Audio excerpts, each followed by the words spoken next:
Olá a todos.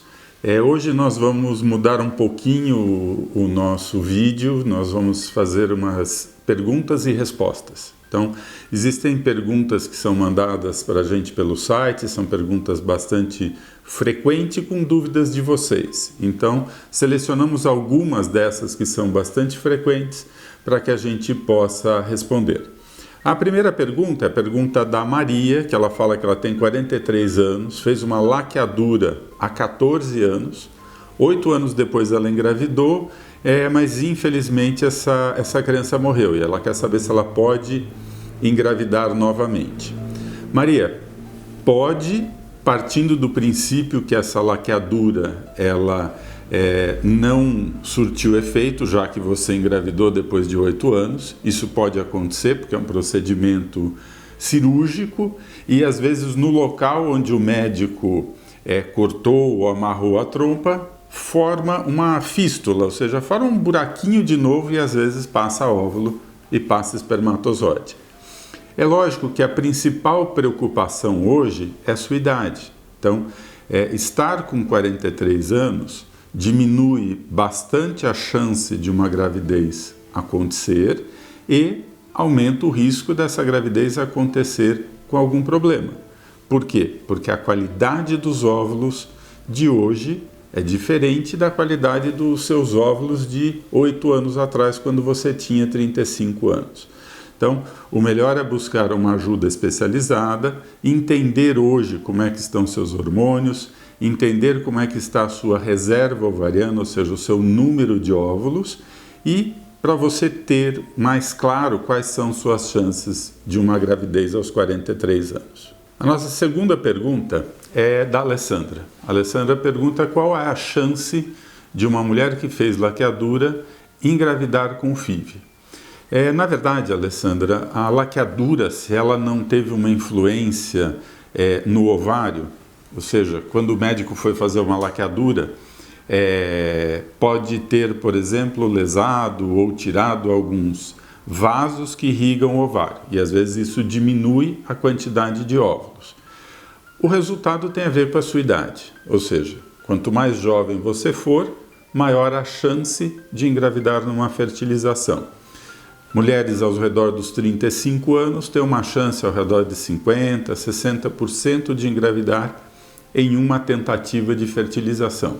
Por outro lado, mulheres aos 40, por exemplo, essa chance já cai para 25%. Então, a influência da laqueadura ela não é tão grande, é muito maior a influência da sua idade ou de outros fatores que possam atrapalhar ou dificultar uma gravidez.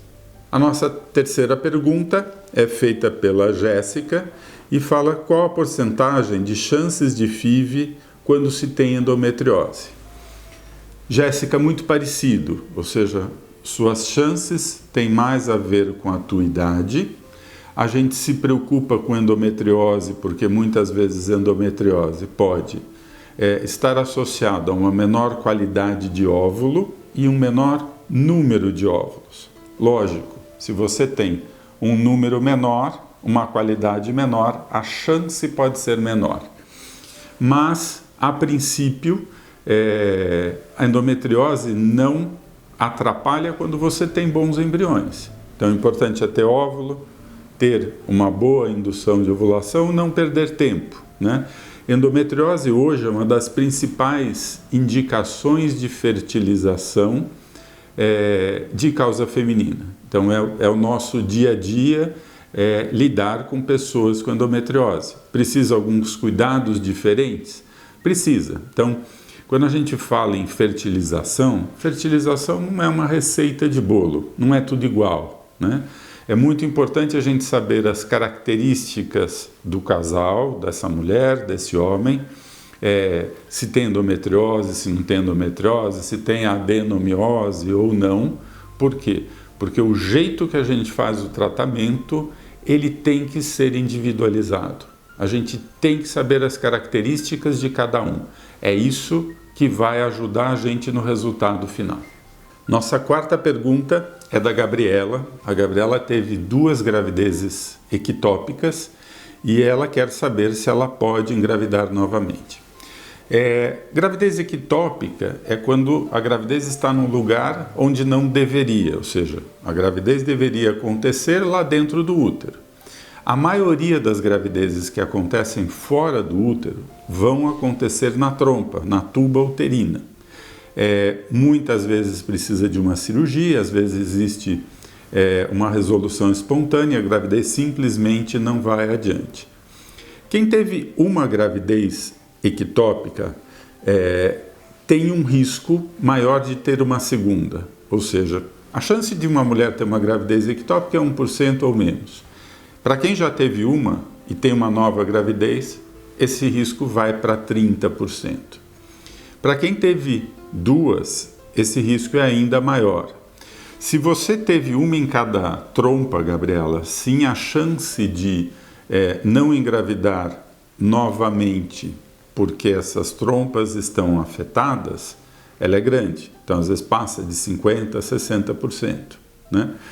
Por outro lado, quando você tem os melhores resultados em fertilização in vitro, porque a gente sabe que você tem bons óvulos, que você forma embrião, esse embrião se implantou em um local que é menos receptivo até do que dentro do útero, ou seja, conseguiu implantar numa trompa, então você tem bons óvulos, você forma bons embriões, é uma questão deles irem para o lugar correto. Então, as chances numa fertilização in vitro acabam sendo melhores. Mas se você pode engravidar naturalmente ou não, vai depender muito de como foi a resolução dessa gravidez ectópica, se foi em uma trompa só, se foram nas duas trompas e, em especial, como é que está o aspecto hoje dessas tubas, dessas trompas. A nossa quinta pergunta é da Paloma, e a Paloma pergunta se a gente pode escolher o sexo do bebê. Paloma, não. Né? Então, o Conselho de Medicina, ele não permite que você faça uma sexagem, ou seja, fazer uma fertilização para escolher o sexo do bebê. Você fala, mas vocês não sabem o sexo do bebê?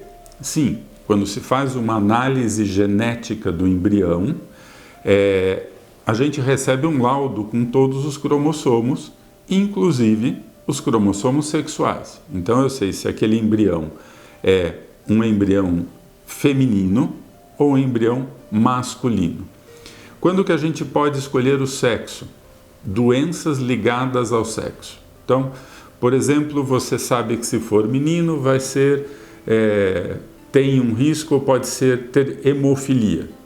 Então você pode usar um embrião ou colocar um embrião do sexo feminino. Então, doenças ligadas ao sexo você pode escolher. O que não pode?